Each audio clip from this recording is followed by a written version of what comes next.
தமிழ்ச் சொந்தங்கள் அனைவருக்கும் வணக்கம். நல்லது சொல்வோம் எனும் நமது வலையொலி வழியாக ஆண்டாள் நாச்சியார் அருளிச் செய்த திருப்பாவை பாசுரங்களை மார்கழி மாதமாம் இம்மாதத்தில் பார்த்து வருகின்றோம். அந்த வரிசையில் ஆண்டாள் அருளிச் செய்த திருப்பாவையின் 23வது பாசுரத்தை பார்க்கவிருக்கின்றோம்.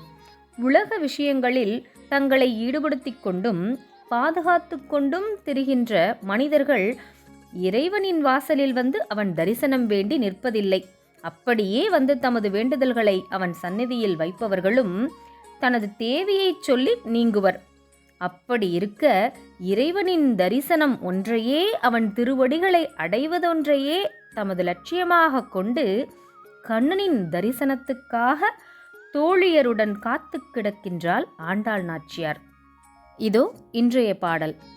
மாரி மலை முழைஞ்சில் மன்னி கிடந்துறங்கும் சீரிய சிங்கம் அறிவுற்று தீவிழித்து வேரிமயிர் பொங்க எப்பாடும் பேர்ந்து தரி மூரி நிமிர்ந்து முழங்கி புறப்பட்டு போதருமா போலே நீ பூவைப்பூ வண்ணாவுன் கோயில் நின்று இங்கனே போந்தருளிக் கொப்புடைய சீரிய சிங்காசனத்திருந்து யாம் வந்த காரியம் ஆராய்ந்து அருளேலோர் எம்பாவாய். இந்த பாடலுக்கான பொருளை பார்த்துவிட்டு பின்பு விளக்கத்தை பார்ப்போம்.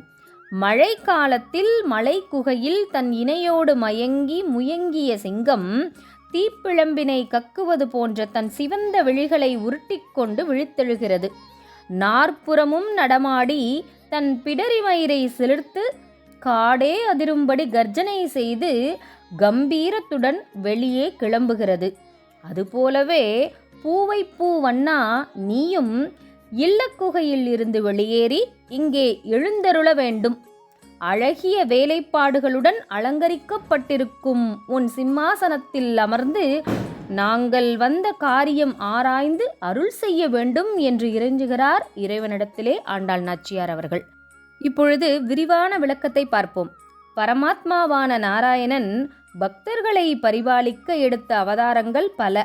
அவற்றில் மிகவும் உக்கிரமானதாக சொல்லப்படும் அவதாரம் நரசிம்ம அவதாரம். ஆனால் அந்த உக்கிரம் பக்தர்களை காப்பதற்காக பரமன் கொண்ட கோலமே அன்றி பக்தர்கள் மீது கோபம் கொள்வதற்காக கொண்டதல்ல. மற்ற அவதாரங்கள் எல்லாம் நாள் நேரம் இடம் குறித்து அவதரித்தது போல் இல்லாமல் பக்தனின் வாக்கை காப்பதற்காக பகவான் செய்த அவதாரம் இது. ஹிரண்யகசிபுவை பிளந்த சீரிய சிங்கமான நாராயணன் சிறுவனும் பரம பாகவதனுமான பிரகலாதனுக்கோ அருள்மழை பொழியும் வள்ளலாக திகழ்ந்தார். இந்த உலகில் முதலில் காலில் விழுந்து பணியும் வழக்கம் பிரகலாதனிடம் தோன்றியது என்று கூறுவர். நரசிம்மரின் உக்கிரமான கோலத்தை காண அஞ்சி பிரகலாதன் சுவாமியின் கால்களில் விழுந்து நமஸ்கரித்தான். சிறு குழந்தையான பிரகலாதனின் பயத்தை போக்கி பகவான் அவனை ஆசீர்வதித்தார்.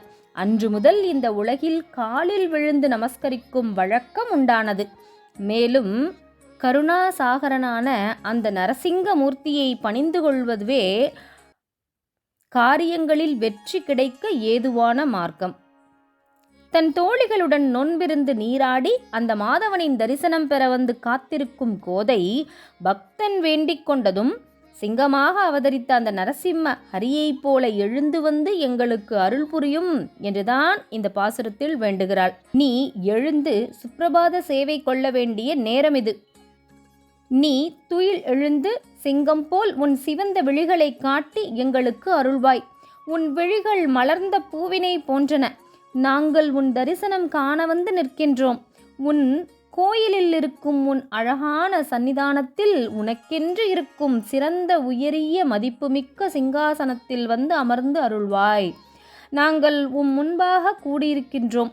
எங்களை கனிவோடு நீ விசாரித்து எங்களின் வேண்டுதல்களை கேட்டு ஆராய்ந்து அருள் புரிவாய் என்று ஆண்டாள் வேண்டுகிறாள். கண்ணனின் தரிசனத்தை கண்டதுமே அவன் அழகில் மயங்கி கோபியர்கள் தங்களின் உள்ளக்கிடக்கில் இருக்கும் வேண்டுதல்களை சொல்ல மறந்து போவார்கள். எனவே தங்களையே மறந்தவர்கள் தங்களின் வேண்டுதல்களையா நினைவு வைத்திருப்பார்கள்? கண்ணா, அந்த நிலையை நாங்கள் அடைந்துவிட்டோம். அதனால் நீயே எங்கள் உள்ளங்களை ஆராய்ந்து எங்களுக்கு அருள்பாலிப்பா என்று வேண்டுவதாக இப்பாசுரத்தை அமைத்திருக்கிறார் ஆண்டாள் நாச்சியார் அவர்கள். நன்றி, வணக்கம்.